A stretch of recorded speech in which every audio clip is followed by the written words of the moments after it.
Oke, baik teman-teman. Kelompok kami akan menjelaskan tentang kontribusi ilmu sosiologi dalam hubungan internasional. Tapi sabar dulu. Sebelum tuh masuk ke materi, saya mau tanya kamu dulu. Kamu tahu kah tidak apa yang membedakan ilmu sosiologi dengan ilmu sosial lainnya?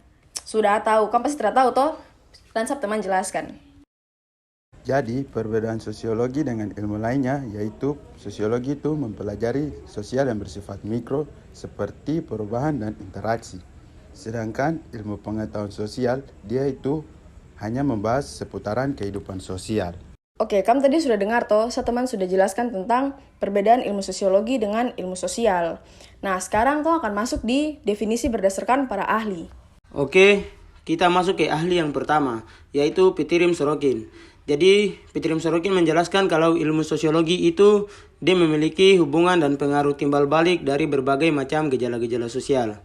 Tidak hanya itu, Pitirim Sorokin dia masih punya beberapa nilai lainnya seperti hubungan dan pengaruh timbal balik dari berbagai macam gejala-gejala sosial dan gejala-gejala sosial, dan yang terakhir itu ilmu yang mempelajari tentang semua ciri-ciri umum dari jenis gejala-gejala sosial. Oke, untuk ahli yang kedua, dia punya nama itu Rocek dan Warren. Rocek dan Warren menjelaskan kalau ilmu sosiologi itu ilmu yang mempelajari antara manusia atau individu dengan kelompok. Untuk ahli yang ketiga, dia punya nama William F. Ockbrun dan Mayer C.J. Lammers. Beliau menyebutkan bahwa ilmu sosiologi itu sebuah penelitian secara ilmiah terhadap interaksi sosial dan hasilnya yaitu organisasi sosial. Untuk ahli yang berikut bernama J.A.A. Vandor dan C.J. Lammer. Beliau menyebutkan bahwa ilmu sosiologi merupakan ilmu pengetahuan yang berbicara tentang struktur-struktur dan proses-proses kemasyarakatan yang bersifat abadi. Untuk ahli yang terakhir yaitu Selo Soemarjan dan Soleman Soemardi. Mereka menyebutkan bahwa ilmu sosiologi adalah ilmu yang mempelajari tentang struktur sosial dan proses-proses sosial termaksud perubahan-perubahan sosial. Kajian objek sosiologi. Sosiologi menekankan pada objek utamanya yaitu masyarakat. Di sini ada 3 para ahli yang memaparkan pendapat mereka mengenai kajian objek sosiologi. Yang pertama yaitu Maciver dan Page. Sistem dari kebiasaan dan tata cara, dari wewenang dan kerjasama antara berbagai kelompok dan penggolongan dan pengawasan tingkah laku serta kebebasan manusia. Yang kedua yaitu dari Ralph Linton. Setiap kelompok manusia yang telah hidup dan bekerja sama cukup lama. Yang ketiga yaitu dari Soleh Sumarjan. Soleh Sumarjan menjelaskan bahwa masyarakat adalah orang-orang yang hidup bersama yang menghasilkan suatu kebudayaan. Unsur-unsur masyarakat. 1. Masyarakat yang dimaksud adalah yang hidup bersama. 2. Masyarakat yang bercampur memerlukan waktu yang cukup lama. 3. Mereka manusia yang sadar sebagai satu kesatuan. 4. Manusia-manusia yang merupakan suatu sistem hidup bersama. Hakikat ilmu sosiologi. A. Sosiologi merupakan ilmu sosial, bukan ilmu pengetahuan alam. B.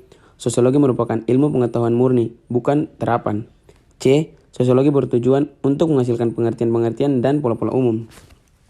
Nah, setelah ini saya akan memberikan tabel mengenai ilmu murni dan ilmu terapan. Oke, sebelum masuk di sapu materi, saya mau tanya kamu lagi. Kamu tahu tidak apa itu hubungan internasional? Kamu tidak tahu toh? Oke, saya akan jelaskan. Hubungan internasional itu adalah ilmu yang mempelajari tentang hubungan antar negara, termasuk peran sejumlah negara, organisasi antar pemerintah, organisasi non-pemerintah internasional, organisasi non-pemerintah, dan perusahaan. Dalam hubungan internasional pun ada banyak interaksi negara dan masyarakat internasional. Sekarang tuh akan masuk ke yang kedua tentang ilmu hubungan internasional. Jadi ilmu hubungan internasional itu adalah ilmu pengetahuan yang bertujuan saling pengertian antara negara-negara di dunia internasional dan untuk membangun perdamaian dunia. Karena hubungan internasional modern terdiri dari berbagai elemen yang saling terikat secara kompleks. Perlu berdiri dengan pandangan luas dalam menguraikan masalah yang saling berkaitan dengan kompleks ini. Oke, tadi kan saya sudah jelaskan tentang materi hubungan internasional toh. Sekarang akan masuk ke materi yang selanjutnya, yaitu perspektif sosiologis dalam hubungan internasional. Ya, yang pertama ada realisme. Realisme itu adalah salah satu aliran dalam sosialisme yang bergerak dalam kancah sastra atau kesenian. Ciri-ciri realisme itu ada 3. Yang pertama, mengangkat peristiwa keseharian yang dialami kebanyakan orang. Yang kedua, menggambarkan masyarakat dengan situasi yang nyata dan khas lingkungannya. Dan yang ketiga, ada karya realis menggambarkan manusia dari semua kelas. Ya, dan ciri-ciri liberalisme. Ada 5 ciri-ciri liberalisme, yaitu yang pertama, bentuk pemerintahan demokrasi adalah yang terbaik. Yang kedua, masyarakat memiliki kebebasan intelektual penuh. Yang ketiga, pengaturan yang dilakukan pemerintah hanya terbatas. Yang keempat, kekuasaan seseorang diartikan sebagai hal buruk dalam kehidupan. Dan yang terakhir, yang kelima, kebahagiaan individu adalah tujuan utama. Ya, dan yang selanjutnya ada konstruktivisme yang akan dijelaskan oleh teman saya. Kemudian yang berikutnya saya akan menjelaskan mengenai konstruktivisme. Nah, konstruktivisme ini didefinisikan sebagai pembelajaran yang bersifat generatif, yaitu tindakan mencipta sesuatu makna dari apa yang dipelajari. Nah, konstruktivisme ini sebenarnya bukan merupakan gagasan yang baru. Apa yang dilalui dalam kehidupan kita selama ini, itu yang merupakan himpunan dan pembinaan pengalaman demi pengalaman kita. Oke, dari semua yang teman-teman saya sudah jelaskan, saya akan memberikan kesimpulan. Kesimpulannya yaitu, konstruktivisme di dalam HI akan melihat fenomena internasional dalam ruang lingkup yang lebih luas, yaitu negara. Bahwa dalam pemahaman konstruktivisme, para pemikir konstruktivisme mempercayai adanya gagasan ide, bentuk interaksi yang menentukan bagaimana masyarakat akan bertindak.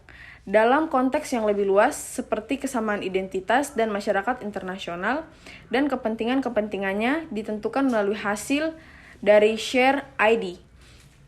Jadi, tindakan negara atau masyarakat internasional akan ditentukan bukan berdasarkan dari kepentingan masing-masing, tetapi dibentuk berdasarkan interaksi antar individu di dalam lingkungannya dalam konteks hubungan internasional, berarti dalam area negara satu dengan negara yang lainnya. Sekian dari kami dan Terima kasih.